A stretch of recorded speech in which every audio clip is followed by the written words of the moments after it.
आज सुनिए चौथ माता की कथा। चौथ माता सभी बच्चों पर अपनी कृपा बनाए रखती हैं और उनकी रक्षा करती हैं। और विघ्नहर्ता भगवान गणेश बच्चों पर आने वाले हर संकट दूर करते हैं। इसलिए जो भी भक्त आज के दिन उपवास रखते हैं या किसी कारण से उपवास ना भी रख पाए, उन्हें शाम के समय इस कथा को अवश्य ही पढ़ना या सुनना चाहिए। पौराणिक कथा के अनुसार एक बार एक सेठ सेठानी थे। उनका एक बेटा और बहू भी थे। बहू सबको भोजन कराकर फिर स्वयं भोजन करती। उनकी एक पड़ोसन भी थी जो ऐसी थी कि रोज पूछती कि बहू आज क्या बनाया खाया, तो बहू कहती ठंडो बासी। एक दिन पति ने उसकी ये बात सुन ली तो पति सोचने लगा कि वो तो रोज ताजा और गर्म खाना खाती है, फिर ऐसा क्यों कहती है। तो उसके पति ने ऐसा सुनकर विचार किया कि आज तो पकवान बनाकर जाएं, फिर देखते हैं कि मेरी पत्नी पड़ोसन से क्या कहती है। तब उसने अपनी पत्नी से कहकर तरह तरह के पकवान बनवाए और घर के सभी लोगों ने एक साथ बैठकर भोजन किया। भोजन करने के बाद उस दिन भी पड़ोसन ने पूछा कि बहू आज क्या बनाया खाया, तो बहू पहले की तरह कहने लगी ठंडो बासी खाया। सेठ के लड़के ने सोचा हो न हो कोई बात तो जरूर है जिससे मेरी पत्नी रोज ऐसा ही कहती है। तो उसने एक दिन अपनी पत्नी से पूछा कि तुम रोज पड़ोसन को ठंडो बासी खाया ऐसा क्यों कहती हो, जबकि हम सब ने तो एक साथ बैठकर आज कई तरह के पकवान खाए। तो उसकी पत्नी कहने लगी हम सब जो खा रहे हैं वो हमारे बाप दादाओं की कमाई है। जिस दिन आप कमा कर लाओगे उस दिन मैं समझूंगी कि हम ताजा भोजन कर रहे हैं। अब एक दिन लड़के ने माँ से कहा कि माँ मैं एक बड़े शहर में कमाने के लिए जा रहा हूँ। माँ बोली बेटा हमारे पास तो इतना धन है कि खाए नहीं खाए जाएगा। तो माँ के मना करने पर भी बेटे ने खुद कमाने का दृढ़ निश्चय कर लिया। जाते समय अपनी पत्नी से कहने लगा मैं जब तक कमाकर बहुत सारा धन लेकर ना लौट कर आ जाऊं तो तब तक चूल्हे की आग बुझने मत देना। एक दिन चूल्हे की आग बुझ गई तो वह मन ही मन घबराने लगी कि कहीं मेरे पति पर तो कोई संकट नहीं आन पड़ा। जल्दी से पड़ोस में से आग लाकर चूल्हे में रख दूं। ऐसा मन में सोचकर वह पड़ोस में गई। वहां पड़ोसन चौथ माता का व्रत पूजन कर रही थी। पड़ोसन ने कहा थोड़ी देर में आकर आग ले जाना। बहू ने पड़ोसन से पूछा आप चौथ का ये व्रत क्यों करती हो, इससे क्या फल मिलता है। पड़ोसन कहने लगी चौथ माता के इस व्रत को करने से अन्न धन और लक्ष्मी मिलती है, अपनी मनोकामना भी पूरी हो जाती है, पति पर और बच्चों पर आया संकट भी दूर हो जाता है।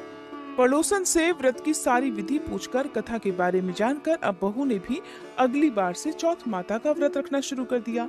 दीवार पर चौथ माता बनाई। उस दिन घी गुड़ का चूरमा बनाकर रात को चंद्रमा को अर्घ देकर भोजन किया। ऐसा करते करते बहू को बहुत दिन बीत गए। वो हर दिन अपने पति को याद किया करती। एक दिन चौथ माता ने बहू के पति को सपने में आकर कहा कि साहूकार का बेटा तू जागे कि सोवे, तेरी पत्नी घर में तुझे बहुत याद कर रही है, घर जाकर उसकी चिंता दूर कर। तू दुकान खोलकर कंकु केशर का पगलिया बनाकर बैठ जाना, आज तेरा हिसाब किताब चुकता हो जाएगा। अब तो चौथ माता ने जैसा कहा वैसा ही हुआ। उसने जल्दी जल्दी घर जाने की तैयारी शुरू कर दी और गाड़ी भरकर धन दौलत लेकर साथ चल दिया।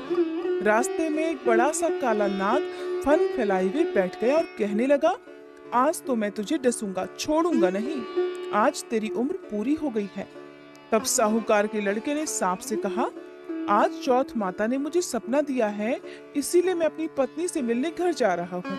वहाँ मेरी पत्नी मेरा इंतजार करते हुए बहुत चिंता कर रही है, मैं उससे मिलकर जरूर आऊंगा, तब तुम मुझे डस लेना। नाग ने कहा तुम शपथ देकर जाओ तो मैं तुम्हें जाने दूंगा, अगर लौटकर नहीं आए तो मैं तुम्हारे घर आकर भी तुम्हें डस लूंगा। इस प्रकार नाग को वचन देकर साहूकार का लड़का अपने घर पहुंचा। वहां सभी से हंसी खुशी मिला और भोजन करके उदास होकर बैठ गया। उसकी पत्नी ने उदास होने का कारण पूछा तो पति ने नाग वाली बात बताते हुए कहा कि अगर मैं उसके पास नहीं जाऊंगा तो वो तो घर पर ही आकर मुझे डस लेगा। उसकी पत्नी बहुत चालाक और समझदार थी। कहने लगी आप बिल्कुल भी मत चिंता करिए, मैं आपको एक उपाय बताती हूँ, आप आराम से लेट जाओ। तब पत्नी ने कमरे की 7 पैड़ी, जिन्हें सीढ़ियां कहते हैं, उन्हें धो डाला। पहली पैड़ी पर रेत, दूसरी पर इत्र, तीसरी पर गुलाल, फूल, चौथी पर कंकु केशर, पांचवी पर लड्डू पेड़ा, छठी पर गादी गलीचा और सातवीं पैड़ी पर दूध से भरकर कटोरा रख दिया। इस प्रकार वह 7 पैड़ी सजाकर बैठ गई। आधी रात होते ही वह नाग आया और पैड़ियां चढ़ने लगा। पहली पैड़ी पर रेत मिली तो रेत में लौट गया और कहने लगा, सेठ की बहू ने आराम तो बहुत दिया, पर वचन से बंधकर आया हूँ, इसलिए डसूंगा तो जरूर। इस प्रकार 7 पैड़ियों पर वह नाग आराम करता हुआ और कहता हुआ कि डसूंगा तो जरूर कमरे में जाने ही वाला था कि चौथ माता ने विचार किया कि मैं इसे नहीं बचाऊंगी तो संसार में धर्म कर्म और मेरे व्रत पूजन को कौन मानेगा। अब तो गणेश जी, चंद्र देवता और चौथ माता ने साहूकार के बेटे को बचाने का विचार कर लिया। चंद्रमा जी ने उजाला किया, चौथ माता ढाल बन गई और गणेश जी ने तलवार लेकर उस नाग को मार दिया और ढाल से ढक दिया। उधर बहू भी थकी हारी सो गई। दिन हुआ तो लोग बेटे से मिलने आए, परंतु बहू बेटा तो उठे ही नहीं थे। बहुत देर हो गई तो माँ उन्हें उठाने के लिए गई। माँ ने 7 पैड़ियों पर जो कुछ देखा तो बहुत घबराई और बेटा बहू का आवाज लगाई। बेटा बहू उठे तो देखा कि एक ढाल तलवार वहां पर पड़ी है। अब ढाल उठाई तो वही ढाल के नीचे काला नाग मरा हुआ पड़ा है। बेटा बहू ने सोचा कि आज तो धर्म कर्म ही आड़े आए हैं, जो भगवान गणेश जी और चौथ माता ने आपकी रक्षा की है। हे चौथ माता, आपने जैसे सेठ के बेटे बहू की रक्षा की, वैसे ही सबकी रक्षा करना। कहते को, इस कथा को सुनते, हुंकारा भरते को सभी की रक्षा करके सभी की मनोकामनाएं पूर्ण करना। प्रेम से बोलिए चौथ माता की जय। अब सुनिए विघ्नहर्ता भगवान गणेश की कथा, क्योंकि बिना गणेश भगवान की कथा के चौथ माता का ये व्रत और कथा अधूरी रहती है। पौराणिक कथा के अनुसार एक समय की बात है, विष्णु भगवान का विवाह लक्ष्मी जी के साथ निश्चित हो गया। विवाह की तैयारियां होने लगी। सभी देवताओं को निमंत्रण भेजे गए, परंतु गणेश जी को अलग से निमंत्रण नहीं दिया। कारण चाहे जो भी रहा हो, अब भगवान विष्णु की बारात जाने का समय आ गया। सभी देवतागण अपनी अपनी पत्नियों के साथ विवाह समारोह में सम्मिलित हुए। उन सभी ने देखा कि गणेश जी कहीं दिखाई नहीं दे रहे। तब वे आपस में चर्चा करने लगे कि क्या गणेश जी को न्योता नहीं भेजा है या स्वयं गणेश जी आए ही नहीं हैं। सभी को इस बात पर आश्चर्य होने लगा। तब सबने मिलकर विचार किया कि क्यों ना विष्णु भगवान से ही इसका कारण पूछ लिया जाए। तब वे विष्णु भगवान के पास गए और कारण पूछा। तब कारण पूछने पर विष्णु भगवान ने बताया कि हमने गणेश जी के पिता भोलेनाथ को तो न्योता भेजा है। अगर गणेश जी अपने पिता के साथ आना चाहते तो आ जाते, अलग से न्योता देने की कोई आवश्यकता भी नहीं थी। दूसरी बात यह है कि उन्हें खाने में 1.25 मन मूंग, 1.25 मन चावल, 1.25 मन घी, 1.25 मन लड्डू का भोग दिन भर चाहिए। यदि गणेश जी नहीं आएंगे तो कोई बात नहीं, और वैसे भी दूसरे के घर जाकर इतना ढेर सारा खाना पीना अच्छा भी तो नहीं लगता।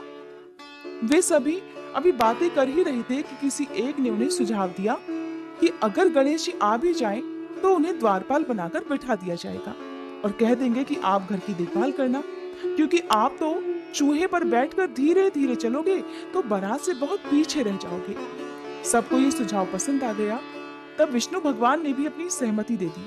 अब होना क्या था, विवाह के लिए बारात चलने ही वाली थी कि इतने में ही गणेश जी वहां पर आ गए और उन्हें सुझाव के अनुसार समझा बुझाकर घर की रखवाली करने के लिए बैठा दिया गया। बारात चल दी। तभी वहां पर देवर्षि नारद वीणा बजाते हुए नारायण नारायण करते हुए पधारे। उन्होंने देखा कि गणेश जी तो दरवाजे पर ही बैठे हुए हैं। तब उन्होंने मुस्कुराते हुए गणेश जी से उनके रुकने का कारण पूछते हुए कहा कि क्या बात है गणेश जी, आपको विष्णु भगवान अपनी बारात में लेकर नहीं गए? तो गणेश जी कहने लगे कि विष्णु भगवान ने तो मेरा बहुत अपमान किया है और इस प्रकार मुझे द्वार पर रखवाली करने के लिए बैठा दिया है। नारद जी मुस्कुराते हुए फिर से कहने लगे, कोई बात नहीं विघ्नहर्ता गणेश जी, आप अपनी मूषक सेना को आगे भेज दीजिए तो वह रास्ता खोद देगी, जिससे सभी बारातियों के वाहन धरती में धंस जाएंगे। तब तो सम्मान पूर्वक उन्हें आपको बुलाना ही पड़ेगा। अब गणेश जी ने नारद जी के कहे अनुसार अपनी मूषक सेना जल्दी से आगे भेज दी और देखते ही देखते उनकी मूषक सेना ने आगे की सारी जमीन पोली कर दी। कुछ देर के बाद जब बारात वहां से निकली तो रथों के पहिए धरती में धंस गए। सभी ने बहुत कोशिश कर ली किंतु पहिए नहीं निकले। सभी ने लाख प्रयास करे परंतु पहिए तो निकले नहीं बल्कि कई जगह से टूट गए। किसी की समझ में नहीं आ रहा था कि अब क्या किया जाए। तब तो नारद जी कहने लगे, आप लोगों ने गणेश जी का अपमान करके अच्छा नहीं किया। यदि उन्हें मनाकर लाया जाए तो आपका ये विघ्न दूर हो सकता है और आपका कार्य भी सिद्ध हो सकता है। सभी को नारद जी का सुझाव पसंद आ गया। तब भगवान शंकर ने अपने दूत नंदी को भेजा और वे गणेश जी को किसी प्रकार समझा बुझाकर अपने साथ ले आए। अब गणेश जी का आदर सम्मान के साथ पूजन किया गया। तब कहीं जाकर रथ के पहिए निकले। अब रथों के पहिए तो निकल गए परंतु वे टूट फूट गए थे, तो उन्हें सुधारे कौन? तभी तो बारात आगे बढ़ती। पास के ही खेत में खाती काम कर रहा था। उसे बुलाया गया। खाती अपना कार्य प्रारंभ करने से पहले श्री गणेशाय नमः कहकर गणेश जी की मन ही मन वंदना करने लगा और फिर देखते ही देखते उस खाती ने सभी पहियों को ठीक कर दिया। तब खाती कहने लगा कि हे देवता गणों, आपने सबसे पहले गणेश जी को नहीं मनाया होगा और ना ही उनका पूजन किया होगा, इसीलिए तो आपके ऊपर ये संकट आया है। और हम तो मूर्ख अज्ञानी हैं। सबसे पहले गणेश जी की पूजा करते हैं, फिर उनका ध्यान करते हैं और तभी कोई कार्य का शुभारंभ करते हैं। लेकिन आप लोग तो देवतागण हैं, फिर आप भला गणेश जी को कैसे भूल गए?